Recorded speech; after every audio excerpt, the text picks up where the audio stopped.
भगवते वासुदेवाय।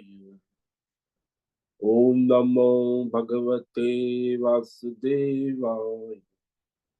ओम नमो भगवते वासुदेवाय। ओम नमो भगवते वासुदेवाय। ओम नमो भगवते वासुदेवाय। ओम नमो भगवते वासुदेवाय। ओम नमो भगवते वासुदेवाय। ओम नमो भगवते वासुदेवाय।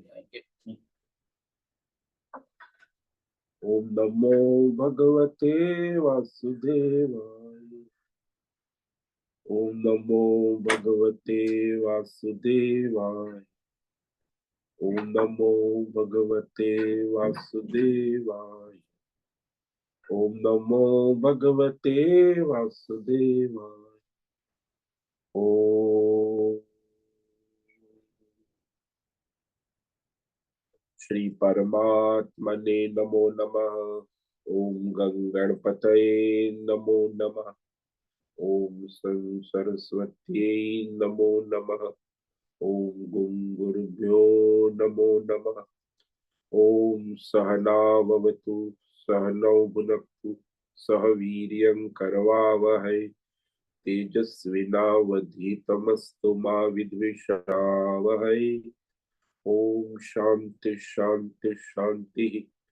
सदाशिव समारंभां शंकराचार्य मध्यम अस्मदाचार्य पर्यन्तां वंदे गुरु परंपरा। ओम पार्थाय प्रतिबोधितां भगवती नारायणेन स्वयं व्यासेन ग्रथितां पुराणमुनि मध्ये महाभारतम् अद्वैतामृतवर्षिणीं भगवतीम् अष्टादशाध्यायिनीम् अम्ब त्वामनुसन्दधामि भगवद्गीते भवद्वेषिणि।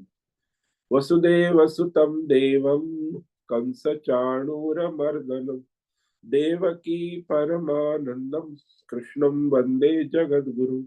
नमस्ते परमं ब्रह्म सच्चिदानन्दरूपा निर्गुणाय नमस्तुभ्यं ओंकाराय नमो नमः। सर्वे दुर्गाणि तरन्तु सर्वे भद्राणि पश्यन्तु सर्वे सद्बुद्धिमाप्नोतु सर्वे सर्वत्र नन्दतु। ओम तत्सत्। ओम ओम ओम। आप सभी ऑनलाइन नेटवर्क पर उपस्थित भगवद गीता श्रवण साधकों को आज प्रातः का अभिवादन अभिनंदन अभिवंदन। हरि ही ओम हरि ही ओम हरि ही ओम। हम सबको आज का यह दिव्य दिन तन मन धन जन देश काल विषय वस्तु परिस्थिति अवस्था सभी को अपने अपने पूर्व में अनंत जन्मों में किए हुए संचित पाप पुण्य धर्म धर्म मिश्र कर्मों के सकाम निष्काम ये पके हुए फल स्वरूप में वर्तमान में आज सभी को अपने अपने प्रारब्ध अनुसार परमेश्वरी अचिंत्य योग माया के माध्यम से प्रसाद स्वरूप में प्राप्त हुआ है। अतः आज का यह दिव्य दिन परमार्थ हेतु निष्काम सेवा यज्ञ देव यज्ञ ऋषि यज्ञ पितृ यज्ञ मानवता यज्ञ भूत प्राणी सात्विक दान शारीरिक वाचिक मानसिक तप निष्काम कर्म योग ध्यान योग भक्ति योग ज्ञान योग साधना स्वाध्याय वेद शास्त्रों का अध्ययन अध्यापन उपासना आराधना के लिए समर्पित करे और करवावे। अत्यंत दुर्लभ मनुष्य जीवन की प्रत्येक क्षण परमार्थ हेतु सार्थक करे और करवावे। आज विक्रम संवत 2081 आश्विन मास कृष्ण पक्ष की ये द्वितीया तिथि है जो सुबह 9:48। उसके बाद तृतीया तिथि लग जाती। आज है भरणी नक्षत्र, ये सुबह 10:45 तक है। उसके बाद कृतिका नक्षत्र लग जाता है। आज शनिवार है, शनि देव हनुमान जी की आराधना उपासना का दिन है और यह शरद ऋतु चल रही है। रात्रि का न्यूनतम तापमान 12 डिग्री रहा है और दिन का अधिकतम तापमान 27 डिग्री। वायु की गति 5-10 किलोमीटर प्रति घंटा चल रही है। ईस्वी सन 2024 19 अक्टूबर 19 अक्टूबर 2024 सुबह के 7 बजने वाले। कलयुग का प्रथम चरण 5125वां वर्ष, 7वां वैवस्वत मनवंतर श्वेत वराह, ब्रह्मा जी का 26वां दिन और 51वां वर्ष अभी चल रहा है। तो शरत कोटि ब्रह्मा और ब्रह्मांडीय परमेश्वरी अचिंत्य योग माया में हमारा यह एक ब्रह्मांड, इस ब्रह्मांड में ये पृथ्वी लोक में समुद्र के ऊपर जम्बू द्वीप में विश्व का एकमात्र वैदिक राष्ट्र भारत में उत्तर हिमालय प्रांत में उत्तराखंड राज्य में टिहरी जिले में हिमालयन शिवालिक पर्वतमाला के अंतर्गत मणिकुट पर्वत के ऊपर नीलकंठ महादेव के सामने ऋषिकेश नगरी में मुनि की रेती प्रांत शीशमजाड़ी में अवधूत बाड़ा आश्रम के सी ब्लॉक के पहले माले से 5 नंबर कमरे से गंगा किनारे से हम स्वामी उत्तमानंद सरस्वती भगवद गीता के आचार्य शिष्य स्वामी चिन्मयानंद सरस्वती महाराज चिन्मय मिशन कैलाद्वैत वेद व्यास भगवतपाद शंकराचार्य की श्रृंगेरी संन्यास परंपरा से शिक्षित दीक्षित सनातन वैदिक भारतीय हिंदू धर्म अनुसार संपूर्ण भगवद गीता ज्ञान यज्ञ ऑनलाइन चैतन्यमय जीवन लाइव जूम एवं यूट्यूब के अंतर्गत व्याख्यान माला में अध्याय 8 अक्षर ब्रह्म योग के श्लोक नंबर 14 और 15 पर संस्कृत एवं हिंदी में व्याख्यान करेंगे। दिव्य पवित्र सरल व्यावहारिक सटीक पूर्ण वर्ण अक्षर पद वाक्य पंक्ति श्लोक अध्यायों की संगति संधि अन्वय शब्दार्थ वाक्यार्थ भावार्थ रहस्यार्थ के यथार्थ तात्पर्य सहित वैदिक शास्त्र वेद व्यास साहित्य शंकर भाष्य एवं परंपरागत सन्यासी आचार्यों की टीका टिप्पणी सहित आज का यह भगवद गीता व्याख्यान करेंगे। कृपया आप सभी श्रद्धा भक्ति ध्यान से परिपूर्ण होकर के यह दिव्य श्रवण साधना करें। इसमें से कुछ ग्रहण करे, कुछ धारण करे, कुछ अपने जीवन में चरितार्थ करे और उसमें निरंतरता लाए। अपनी अपनी आध्यात्मिक भौतिक दैवी अशांति द्वंद्व मोह विक्षेपों से रहित होकर के और धार्मिक और शास्त्रीय और परंपरागत भ्रम भ्रांतियों से रहित होकर के अपने अपने शरीर इंद्रिय प्राण मन वचन कर्म से एक रूप एकाग्र होकर शुद्ध सात्विक सूक्ष्म वेद शास्त्र एवं आचार्य परंपरा अनुसार विवेक बुद्धि करे। पुनः पुनः इस व्याख्यान का श्रवण करे, मनन करे, चिंतन करे, लेखन करे, चर्चा विचारणा करे, प्रचार प्रसार करे, लिंक भेजे, ग्रुप में शेयर करे, अपना और सबका परम कल्याण करे और करवावे। ओम तत्सत। ओम ओम ओम।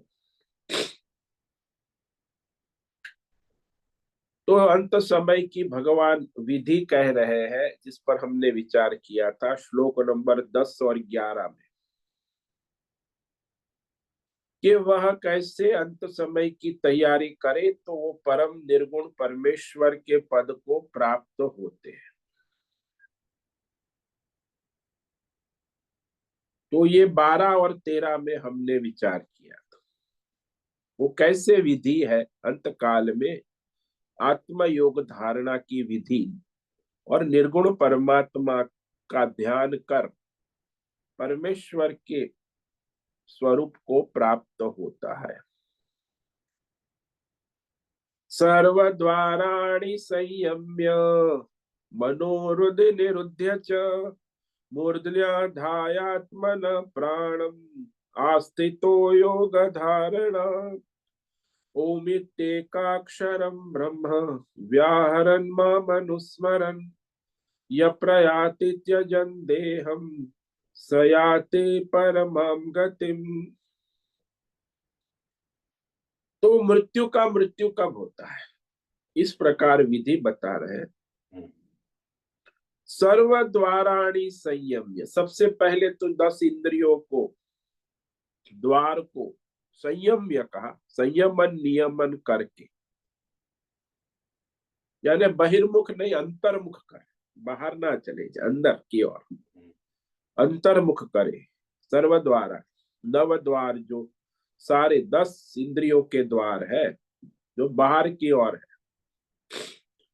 फिर अपने अंतकरण मन को, जो मन विक्षिप्त है, चंचल है, तो उसे अपनी बुद्धि में स्थिर करे, भगवत बुद्धि में, भगवतमय बुद्धि में मन की चंचलता को दूर करे, स्थिर करे, भगवत बुद्धि में दृढ़ करे। तो इस प्रकार भगवतमय बुद्धि के द्वारा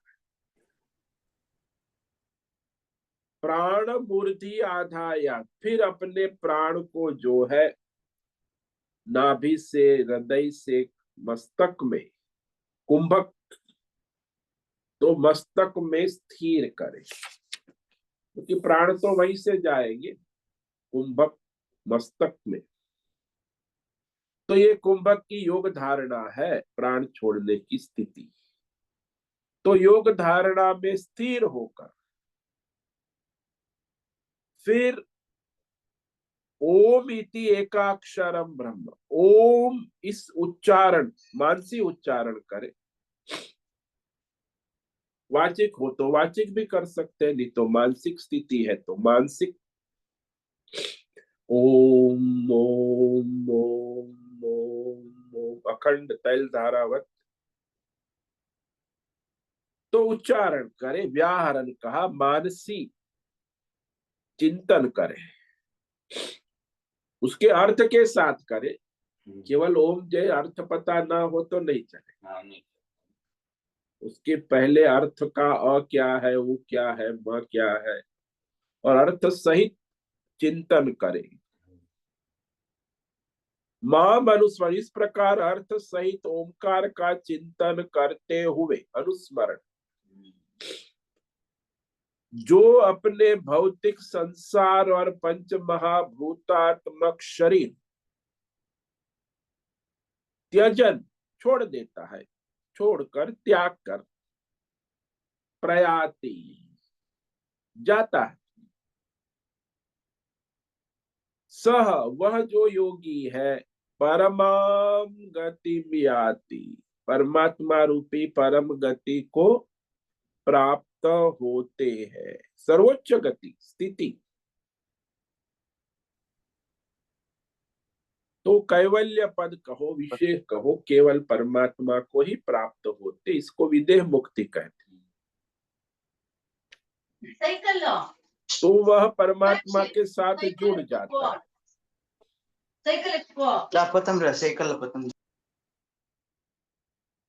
त्यजन प्रयाति, शरीर को छोड़कर परमात्मा की गति कहा, परम गति, तो उसे वह याति, जाता है, पाता है, मुक्त। तो इस प्रकार ये विधि है।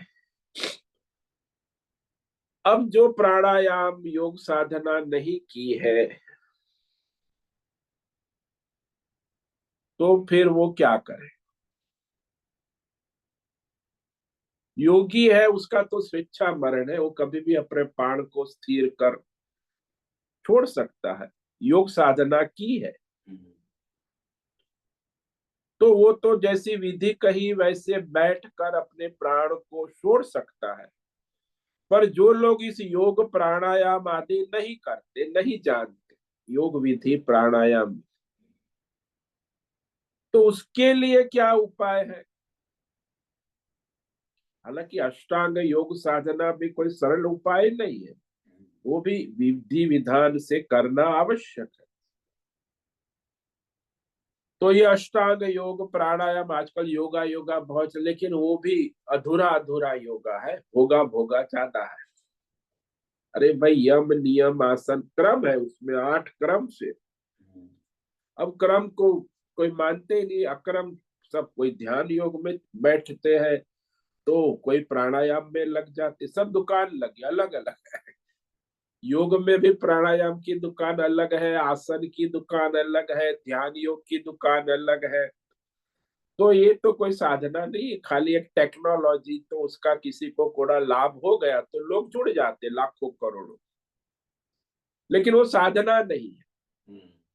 साधना क्रम से होती, यम नियम आसन प्राणायाम प्रत्याहार धारणा ध्यान और समाधि, ऐसा क्रम है। पहले इंद्रियों का संयम, फिर मन को स्थिर करना, फिर यम नियम के बाद आसन स्थिर करना, आसन स्थिर करके प्राण को स्थिर करना प्राणायाम,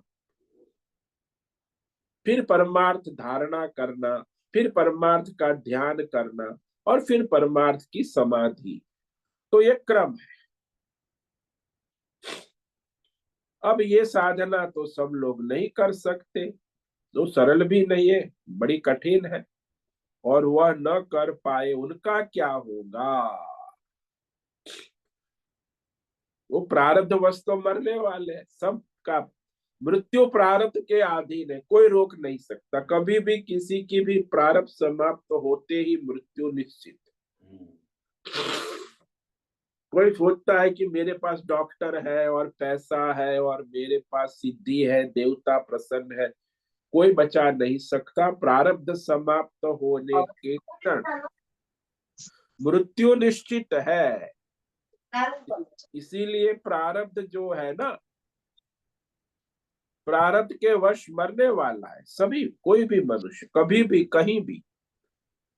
तो इस प्रकार अपने प्राणों को हृदय में लगाकर मूर्धा में ले जाकर ओमकार से परमात्मा चिंतन करते हुए, लेकिन ये सब में तो सामर्थ्य है नहीं, तत्व ज्ञान भी हुआ नहीं है, तो फिर प्राणायाम योग साधना भी नहीं है, तो अब क्या कर? तो उसके लिए क्या उपाय है? तो भगवान सरल उपाय कहते। हालांकि सरल कोई उपाय सरल नहीं है, भगवान अत्यंत करुणा से कहते हैं कि आपके लिए ये उपाय सरल है, सभी मनुष्य के लिए।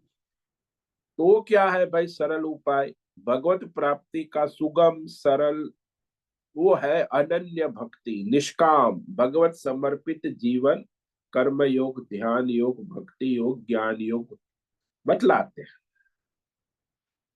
अनन्य चेता सततम यो माम स्मरति नित्यशः तस्याहं सुलभ पार्थ नित्ययुक्तस्य योगिनः। अनन्य चेता सततम माम स्मरति नित्यशः तस्य अहम सुलभ पार्थ नित्ययुक्तस्य योगिनः। भगवान ने कहा पार्थ, अरे पृथा के बेटे सुनो, अब मैं सरल मार्ग है, सहज और सरल उपाय क्या है? अनन्य चेता, अनन्य चेता यानी भगवत समर्पित शरणागति, समर्पण, संपूर्ण समर्पण शरणागति होना, तो अहंकार रहित होना। कोई भी समर्पण कर सकता है, कभी भी कर सकता है, भगवान को समर्पित होना शरणागति। और फिर सदा ही निरंतर समर्पण होने के बाद प्रारब्ध के अनुसार अपना स्वधर्म परमात्मा के लिए निरंतर सदा सर्वत्र करते रहना, नित्य शका, हमेशा आजीवन मृत्यु पर्यंत, और सततम लगातार निरंतर दिन रात 24/7। तो वह एक महीना एक वर्ष एक दो नहीं, दीर्घ काल आजीवन माम परमेश्वर को अनुस्मरण करते हैं, यानी निष्काम योगी है जो। तो ऐसे निष्काम योगी जिसने भगवान का समर्पण शरणागति स्वीकार कर ली और नित्य निरंतर भगवान से जुड़े हुए समर्पित भाव से नित्य युक्त, तो ऐसे निष्काम कर्म योगी ध्यान योगी भक्ति योगी ज्ञान योगी के लिए भगवान कहते हैं मैं सुलभ सहज में प्राप्त हो जाता हूँ, सुलभ हूँ, सरल। अब ये निरंतर कहा, नित्य कहा, तीन विशेषण दी। नित्यशः सततम नित्य युक्त। अब आप कहो कि ऐसे तो निरंतर राम राम करने से हमारा काम कैसे चले? अरे भाई, जैसे वो माता होती है ना, वो अपने 6 महीने 1 साल के शिशु का चिंतन करती, तो क्या 24 घंटे उसके पास बैठी नहीं रहती? उसको भी अपने 100 काम है, घर के बाहर के। लेकिन वो शिशु जो है उसका चिंतन माता करती रहती है। बस ऐसे ही है, जैसे माता निरंतर, लेकिन अपना सब काम, लेकिन उसका चिंतन चित्त कहाँ लगा रहता है? अपने वो लोग 6 महीने 1 साल के शिशु में। दूसरा दृष्टांत ले लो कि कोई प्रेमी प्रेमिका है। ये तो बॉलीवुड वालों ने बड़े प्रेमी प्रेमिका का खेल शुरू करा है, तो उसमें तो प्रेमिक है, वो अपनी प्रेमिका का चिंतन करता है। तो इसका मतलब नहीं कि बस फोटो लेके बैठ जाते हैं और सामने उसके, ऐसा नहीं है। वो अपना सब काम करता है, अपना सारा व्यवहार करता है, लेकिन प्रेमी प्रेमिका का चिंतन स्मरण अनुस्मरण निरंतर बनाए रखता है। और प्रेमिका भी प्रेमिका अनुस्मरण अनुचिंतन निरंतर बनाए रखती है। तो इस तरह प्रेमी प्रेमिका का अनुस्मरण अनुकरण प्रेमी प्रेमिका, तो इसमें ऐसा नहीं कि वो अपना काम धंधा सब छोड़ के बैठ जाती है फोटो लेके सामने, और फिर उस प्रेमी का फोटो आरती उतारती रहती है। अरे उसका भी अपना काम है, वो बहुत कुछ करती है, लेकिन स्मरण उसका प्रेमिक का रहता है। अनुस्मरण कहते हैं इसको, स्मरण नहीं। तो ये जो भगवान ने कहा, लेकिन ये जो मंद मध्यम अधिकारी जो है वो भी कर सकता है। वो जो योग साधना प्राणायाम नहीं किया हुआ वो तो श्रेष्ठ अधिकारी है, लेकिन जिसने योग साधना प्राणायाम, लेकिन भगवान को समर्पित अनन्य चेता, यानी समर्पण तो कोई भी कर सकता है, कभी भी कर सकता है। संपूर्ण समर्पण शरणागति, अनन्य भक्ति इसी को कहते हैं ना, अनन्य। परमेश्वर के अतिरिक्त किसी अन्य तरफ मन बुद्धि का गति न रहना, केवल परमात्मा में ही अंतःकरण की गति। तो वो भगवत समर्पण से ही तो होगा, शरणागति होगी, समर्पण होगा। तो उसकी बुद्धि में ये, जैसे मीराबाई ने कहा कि मेरे तो गिरधर गोपाल दूसरो न कोई, ऐसे उसके अंतःकरण में परमात्मा के सिवा अन्य कोई मेरा नहीं सहारा।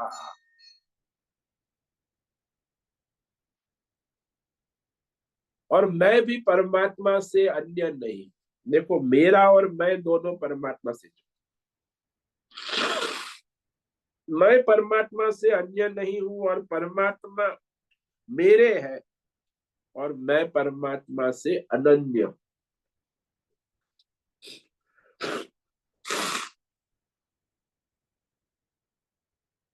यह बात, मैं परमात्मा स्वरूप हूं, परमात्मा मेरे है, मैं परमात्मा, ये अनन्य हो। नहीं तो परमात्मा मेरे और मैं मेरा हूँ, जीव भाव है, तो कैसे अनन्य हूँ? जितने परमात्मा मेरे हैं उतने मैं भी परमात्मा का हूँ।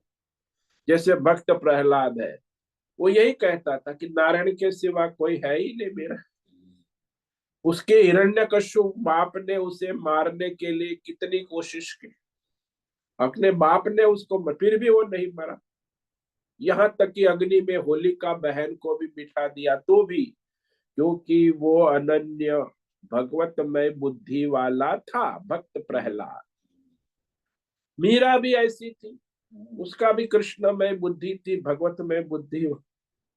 शंकराचार्य भी भगवतमय निर्गुण निराकार स्वरूप की बुद्धि वाले।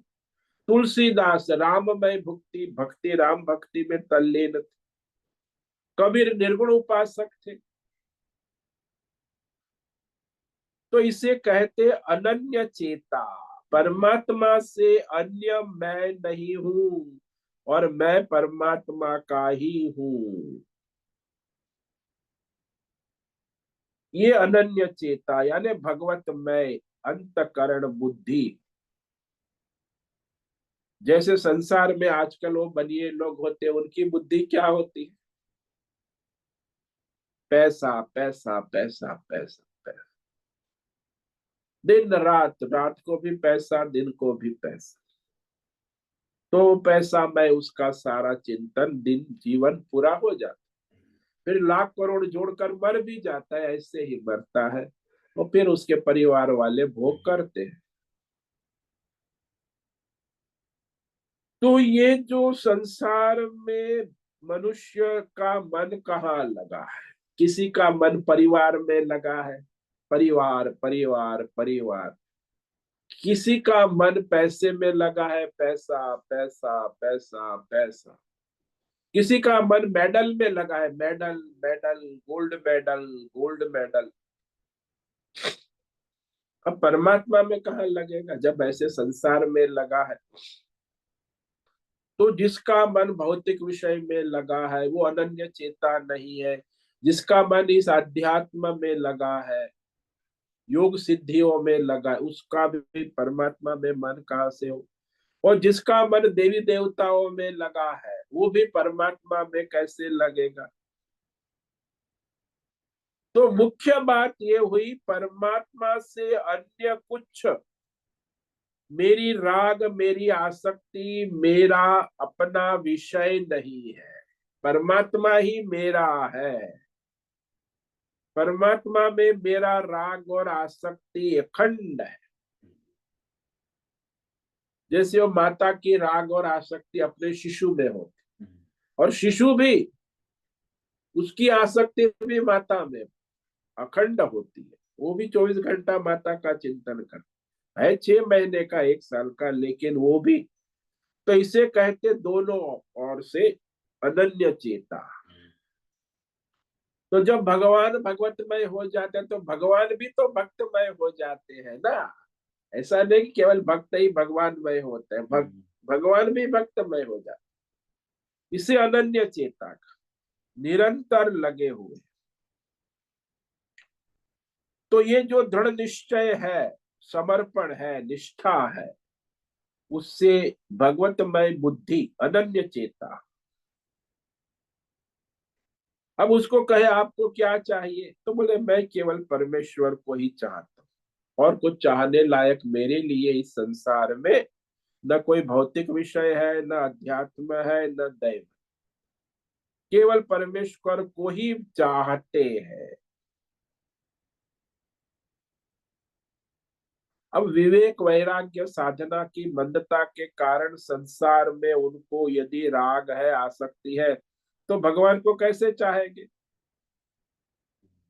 संसार सत्य लगेगा तब तक भगवान को नहीं चाह सकते।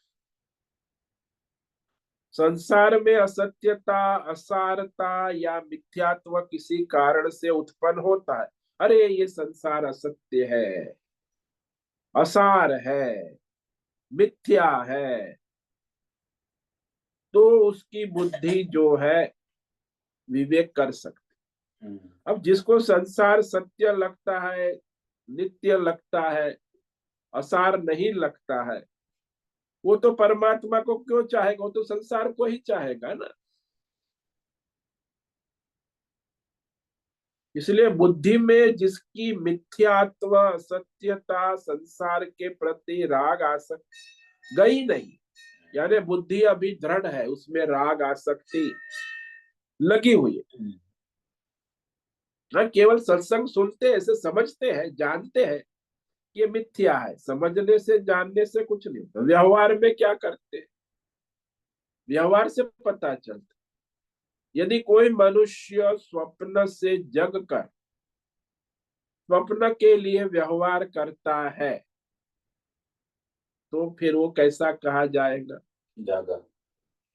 स्वप्न का व्यवहार वो नहीं कर सकता, स्वप्न के लिए व्यवहार भी नहीं कर सकता, क्योंकि वो स्वप्न है। उसे पता चल गया जगते ही कि ये स्वप्न मिथ्या है। तो मिथ्या स्वप्न के लिए कोई मिथ्या व्यवहार नहीं करता है। मानो के स्वप्न में वो गिर गया अभी सुबह उठने से, और उसका पैर टूट गया और पड़ा है, कहरा रहा है, अरे बहुत दर्द है, पैर टूट गया, गिर गया, मोच आ गई।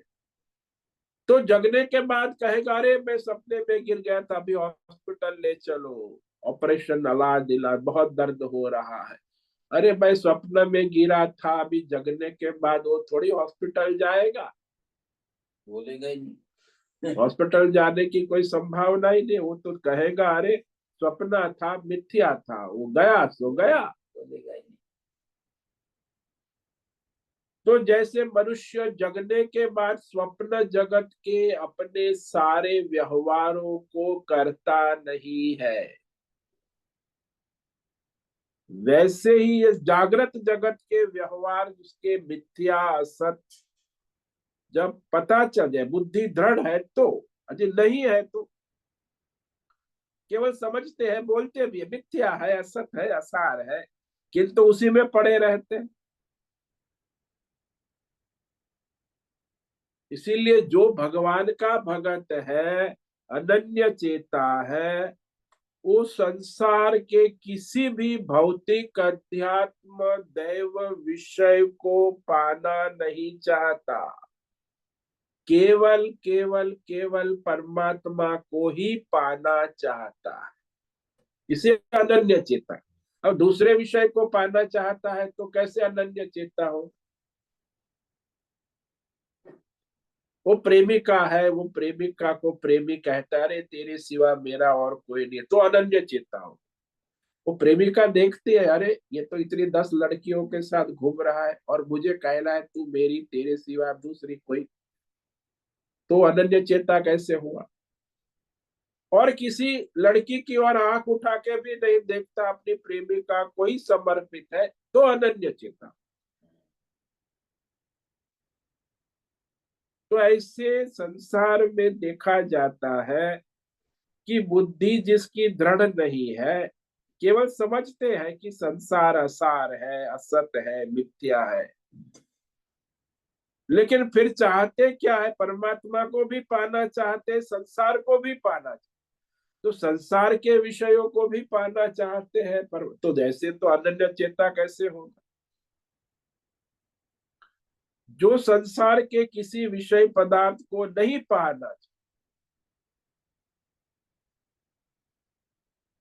तो उसमें ये होता है कि जो साधक है वह यह अनुभव है कि विषय की इच्छा उठती है, भौतिक अध्यात्म दय, तो विवेक पूर्वक उसे निवृत्त हो जाती, अरे ये तो मिथ्या है, असत्य, अब इसके पीछे मेरा तो भगवान प्राप्ति का लक्ष्य। तो विवेक वैराग्य पूर्वक उस इच्छा का वो तुरंत निराकरण कर देता है। तो इच्छाएं उत्पन्न हो जाती, लेकिन विवेक वैराग्य से उस निवृत्त भी हो जाती है तुरंत। इच्छा पुनः परमेश्वर पर लग जाती, अरे मेरा लक्ष्य तो परमात्मा है, ये संसार से मेरा क्या? परमेश्वर पर एकाग्र होना। संसार के विषय प्रकट होते हैं, लेकिन फिर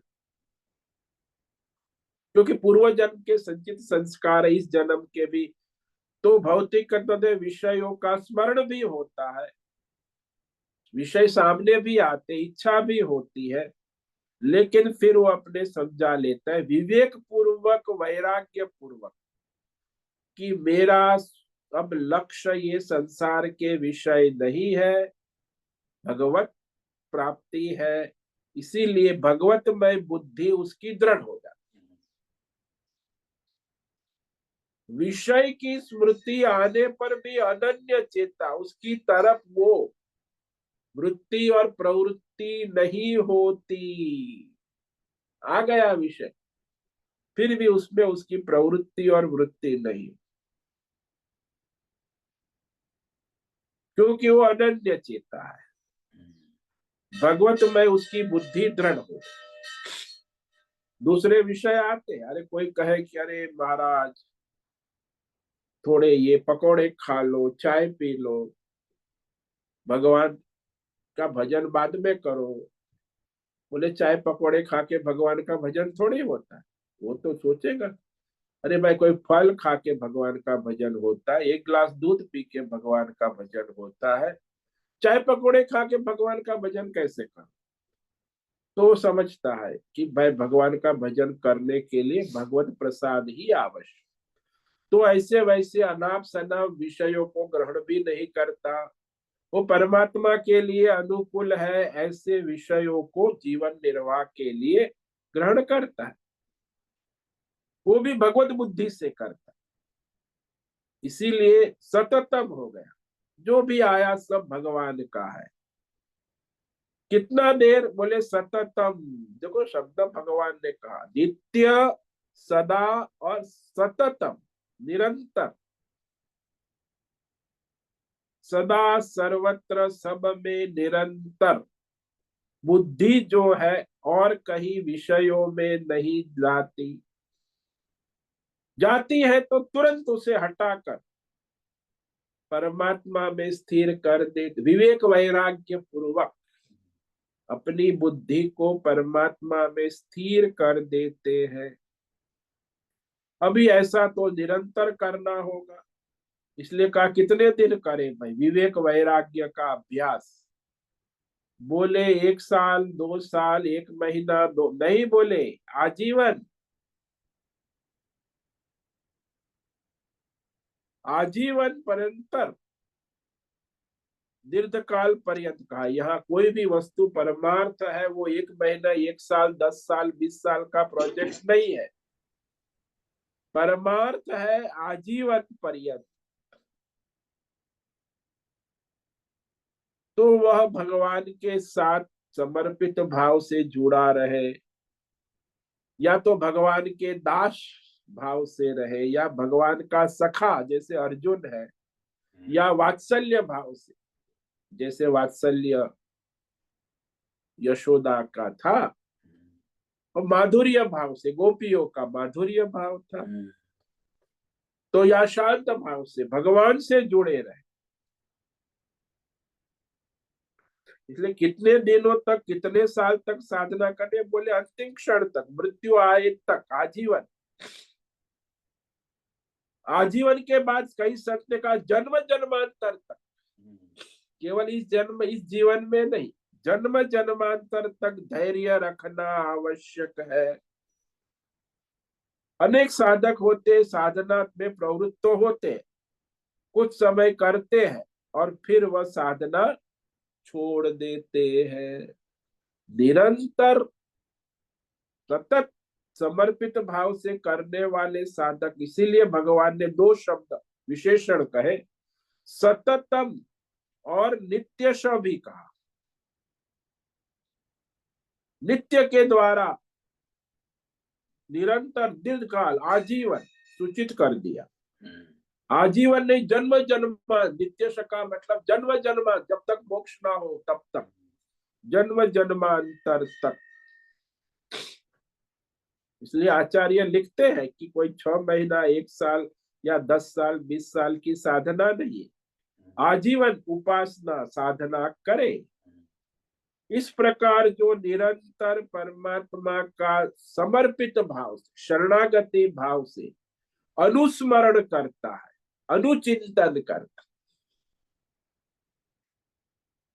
तो उसको ये प्राणायाम, योग अभ्यास आदि की आवश्यकता नहीं रहती। जो पिछले श्लोक में विधि बताई ना प्राणायाम योग अभ्यास की, तो जो निरंतर समर्पित भगवत स्मरण में लगाए, सेवा में लगाए, निष्काम कर्म योग, ध्यान योग, भक्ति योग, ज्ञान योग, उसके लिए भगवान कहते मैं सदा सर्वत्र सुलभ, मैं उसके सुलभ हूं, हमेशा उसके साथ हूं, सदा सर्वत्र उपस्थित हो, उसके पास हो। ये जो योग साधना पिछले 2 श्लोक में कही, प्राणायाम योग साधन से भी भगवान कहते हैं मैं मिलता हूं, लेकिन ये योग साधना कर पाना अति कठिन है, दुर्लभ है, सबके बस का नहीं है। जबकि ये सरल उपाय है, कोई भी समर्पण, शरणागति, निष्काम भाव से अपना स्वधर्म कर सकता। ईश्वर प्रणिधान कहा उसको। ये समर्पण और शरणागति बहुत बड़ी साधना है। परमेश्वर की शरण लेने से ही सिद्धि हो जाती। एक संत ने तो यहां तक कहा कि परमेश्वर की शरण लेने से ही समाधि सिद्ध हो जाती है। जैसे ही समर्पण कर लिया, शरणागति, भगवतमय हो गए तुरंत। तो ये जो शरणागति, समर्पण करके अपने प्रारब्ध अनुसार अपना स्वधर्म कर्म ईश्वर समर्पित भाव से करते रहे,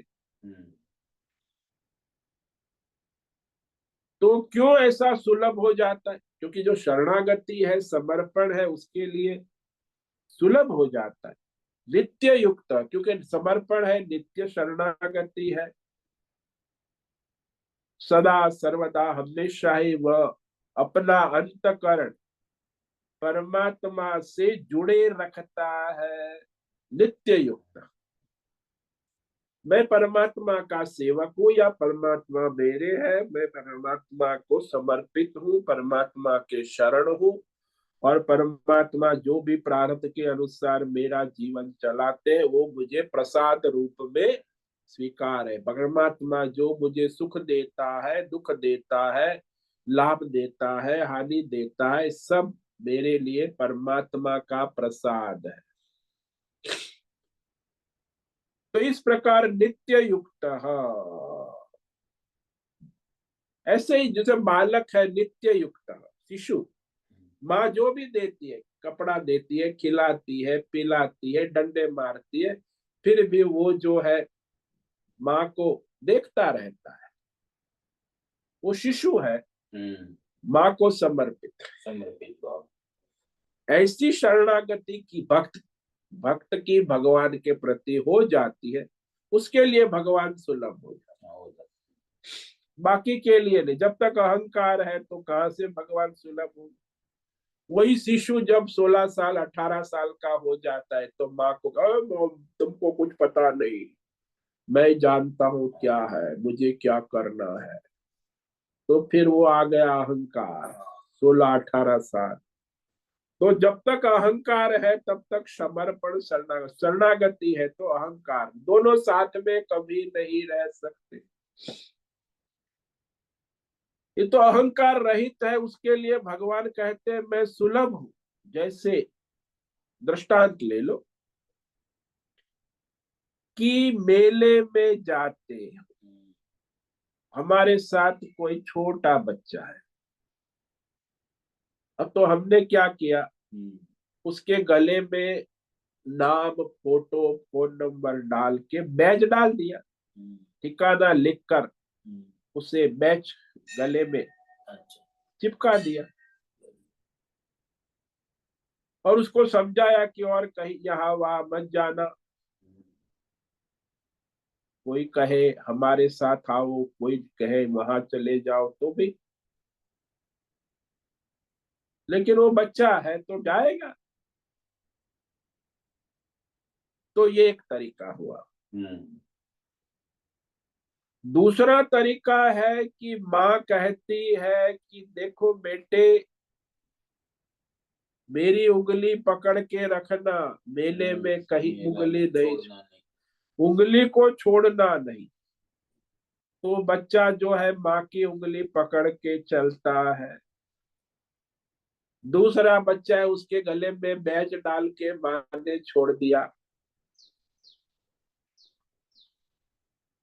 अब उसे कोई परेशानी नहीं, माँ की उंगली पकड़ के चलता है, पकड़े रहता है। तो ऐसा है, वो जो माँ की उंगली पकड़ के मेला घूम के वो घर पहुंच जाता है, और जो गले में बैच डाला है वो भी, वो तो कोई उसको घर पे पहुंचा देता है। कि गले में नाम है, एड्रेस है, फोन नंबर है, तो दोनों बच्चे घर आ जाते। अंगुली पकड़े हुए वह घर आ ही जाएगा, लेकिन जिसको गले में बैच लिखा हुआ है, नाम एड्रेस, वह कह दिया गया कि वह भी आएगा। लेकिन दोनों में फर्क है, तो उठा कहीं ले जाए। हाँ, दूसरा किसी को तो उठा के भी कोई ले जाएगा, वो बैच उसका है तो उसको घर पे पहुंचाए, उसकी कोई गारंटी नहीं है। यहाँ तो उंगली पकड़े हुए है ना, इसलिए वो योगी जो है वो बैच वाला है, गले में बैच डाल के, तो उसके लिए संभावना है वो आगे। लेकिन जो उंगली पकड़ के चलता है उसके लिए कोई यहाँ वहां भटकने की संभावना नहीं है। तो इस प्रकार योग की साधना करके जाता है उसको भी मोक्ष की प्राप्ति होती है। और अनन्य चेता जो इस प्रकार अंगुली पकड़े हुए रहता है, नित्य युक्त, तो वह भी अपने परमात्मा से जुड़ा है ना, तो परमात्मा का उसका एकत्व निरंतर बना रहता है, इसीलिए वो परमात्मा को पा लेता है। अरे मरते समय क्या, पहले ही पा लेता है। अब मरने का इंतजार क्या है, जब मरना है, जब प्रारब्ध है, जब देह की मृत्यु तो होनी है, लेकिन अब तो वो भगवतमय हो गया, तो उसे मरने के बाद पाने की, योगी तो मरने के बाद पाएगा।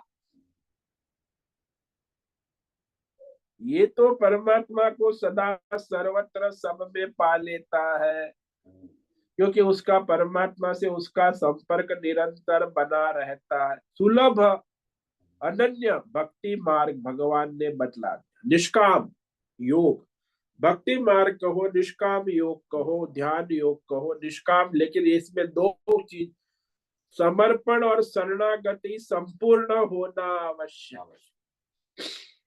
अहंकार है तो ये हो नहीं सकता।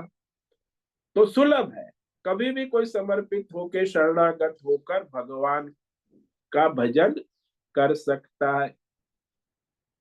तो मैं उनके लिए सुलभ हो जाता हूं। तो अब प्रश्न होगा कि आपके मिलने से क्या लाभ होगा, क्या विशेषता है। मर के तो सबको कहीं ना कहीं जाना है, आपको प्राप्त करके जाने की बात क्यों है। तो वो कहते भगवान उत्तर में आगे, क्योंकि मुझे प्राप्त कर कर वो पुनर्जन्म संसार के कष्ट बंधन से मुक्त हो जाता है। तो ये अनित्य दुखों का घर, ये संसार कष्ट से हमेशा के लिए मुक्त हो जाता है। अब वो श्लोक आज हम पढ़ेंगे, इस पर विचार कल करेंगे। मामुपेत्य पुनर्जन्म दुःखालयम शाश्वतम नाप्नुवन्ति महात्मानः संसिद्धि परमां गताः। तो जो मोक्ष को प्राप्त कर चुका है, परम सिद्धि का, तो ऐसे महात्मा हो, भक्त हो, योगी हो, ध्यानी हो, मुझे पाकर क्या उसे लाभ होगा। बोले पुनर्जन्म न विद्यते, पुनर्जन्म नहीं होता। और ये सारे संसार के भौतिक अध्यात्म दुखों का आश्रय संसार जो है, उसके सारे बंधनों से मुक्त हो जाता है। दुखालयम अशाश्वतम, क्षण भंगुर दुखालय संसार के सारे बंधनों से मुक्त हो, उसी को मोक्ष कहते हैं। मोक्ष बंधन से मुक्त हो जाता है। इस श्लोक पर हम कल विचार करेंगे। तो आज जो सरल भगवान ने बात बताया वो है संपूर्ण शरणागति समर्पण। तो उसके लिए भगवान कहते हैं मैं सरज हूं, उसे कोई योग सिद्धि योग साधना की आवश्यकता नहीं। अनन्य चेता सततम यो माम स्मरति नित्यसः तस्याहं सुलभ पार्थ नित्य युक्तस्य योगिनः। तो सुगम और सरल उपाय है वही निष्काम समर्पित शरणागति, अनन्य चेता, भगवतमय बुद्धि के साथ संपूर्ण समर्पण शरणागति के साथ निष्काम होकर जो अपना स्वधर्म कर्म करता है सदा सर्वत्र नित्य आजीवन, माम स्मरति अनुस्मरण करता, जैसे माता शिशु का स्मरण करती है, प्रेमिका प्रेमिका स्मरण करती है, ऐसे ही पतिव्रता नारी पति का स्मरण करती अनुस्मरण करती। नित्य निरंतर भगवतमय बुद्धि से युक्त हुआ वह निष्काम योगी यानी समर्पित योगी, समर्पित निष्काम योगी, इसके लिए मैं सुलभ हूं, मैं यानी सहज में प्राप्त हूं। तो ऐसा जो भक्त समर्पित है उसके लिए सुलभ है, जैसे बालक के लिए माँ सुलभ है, प्रेमिका के लिए प्रेमी सुलभ है, पतिव्रता नारी के लिए पति सुलभ है, ऐसे ही भक्त के लिए भगवान सुलभ है, सहज है। ओम नमो नारायणाय, ओम नमो नारायणाय, ओम नमो नारायणाय, ओम नमो नारायणाय, ओम नमो नारायणाय। कायेन वाचा मनसेन्द्रियेण वा बुद्ध्यात्मना वा प्रकृते स्वभावा करोमि यद्य सकलं परस्मै नारायणायेति समर्पयामि। ओम सर्वे भवन्तु सुखिनः, सर्वे सन्तु निरामयाः, सर्वे भद्राणि पश्यन्तु, मा कश्चित् दुःखमाप्नुयात्। अस्तु मा सद्गमय, तमसो मा ज्योतिर्गमय, मृत्योर्मा मृतंगमय। ओम पूर्णमद पूर्णमिदं पूर्णात् पूर्णमुदच्यते पूर्णस्य पूर्णमादाय पूर्णमेवावशिष्यते। ओम शांति शांति शांति। शंकरं शंकराचार्यं केशवं बादरायण सूत्र भाष्य कृतौ वंदे भगवन् पुनः पुनः ईश्वरो गुरुरात्मेति मूर्ति भेदं विभाग व्योमवद् व्याप्त देहाय दक्षिणामूर्तये नमो नमः। ओम गुं गुरुभ्यो नमो नमः। ओम तत्सत् ब्रह्मार्पणमस्तु।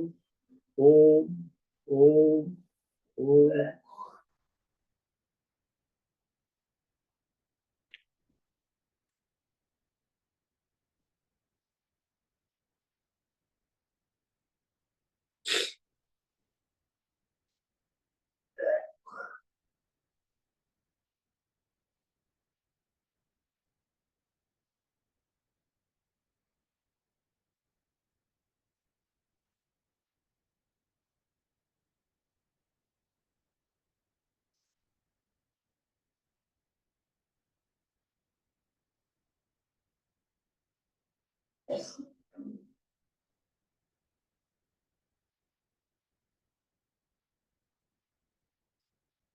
5 मिनट है, किसी साधक को प्रश्न है अभी पूछ सकते हैं।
ठीक है, आज उपस्थित है अश्विनी कोठे होस्ट है, भद्रेश होस्ट है, माधवी आचार्य, नैना पुरोहित, राय बहादुर, अजय रत्नपारकी, अमरेंद्र, अनुराधा जेठे, आशा कोटक, बीबी शर्मा, भावना गरिबा, जीवी कुमार, गीता मेनन, हेमंत जोशी, जयंती पांडा, लीलावती बड़ेकर, मधु विश्वा, मेधा जोशी, मीनाक्षी काले, मोहन, पंकज भट्ट, पृथ्वीराज मालव, राजेश बोलकर, रूपेश पाटिल, सोनम पवार, सुचिता पाटिल, सुनील ठाकुर, उर्वशी, उषा मेनन, विशाल बेडेकर, अंजलि जोशी। तो आज इस साधक उपस्थित है। सभी साधकों को आज का ओम नमो नारायणाय, सबको आज का ओम नमो नारायण, ओम ओम नमो नमो नारायण। नारायण स्वामी जी। ओम प्रणाम नमो स्वामी जी। नारायणाय, ओम नमो नारायण स्वामी जी। ओम ओम नमो नारायण स्वामी जी। ओम नारायण। नमो नारायण स्वामी जी। बहुत से निवेदन है, आज का सत्संग पूर्ण करें। ओम नमो आज का ये सत्संग हम यही पूर्ण करते हैं। सभी साधकों को ओम नमो नारायणाय। धन्यवाद। सभी साधकों को ओम नमो नारायणाय।